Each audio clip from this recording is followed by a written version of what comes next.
The Chinese Communist Party, CCP, started World War III by knowingly sending a virus out into the world that its military genetically modified to be transmitted from human to human in a highly contagious manner. The CCP has silenced the whistleblowers, it has prevented any international investigation, it has destroyed the evidence at the Wuhan market and at the Wuhan P4 lab.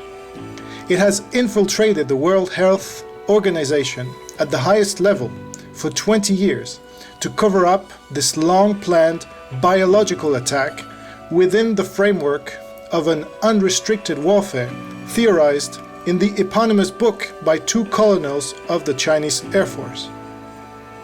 Here is an extract of this book. Taken as a given, the requirement for thorough planning, Beyond Limits War brings key factors of warfare which are dispersed in different spaces and different domains to bear in the same, designated space of time.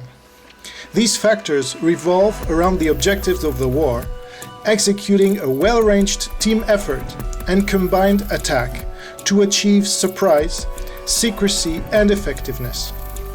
A single full-depth, synchronized action may be just one short Beyond Limits combat operation, but it may be enough to decide the outcome of an entire war. This book was published in 1999 and implemented, as we know now, in 2019 by the CCP virus. After a disinformation campaign from most of the medias around the world, there is no doubt now that the CCP virus was created in the Wuhan P4 lab, run by the Chinese military since 2017. Documents have also shown that the first cases of infection date back to September 2019 in Wuhan. On April the 5th, 2020, the French newspaper Libération informed us that on January 18th, 2020, even though the CCP had known that there had been human transmission for several weeks, if not months, the CCP held a giant banquet in Wuhan with 40,000 families, roughly 100,000 people, who ate from the same dishes, 13,986 to be precise, according to the article, and on plates bearing the image of Xi Jinping. The article said that the next day, in the local newspaper, spectators were praised for overcoming fever, cough, and illness to participate in this great event. 2 days later, the CCP officially recognized the human-to-human transmission of the virus, and 3 days later, it locked down Wuhan and the Hubei province, or roughly 65 million people, the equivalent of the population of France, banning residents from going to the rest of China while letting them go abroad.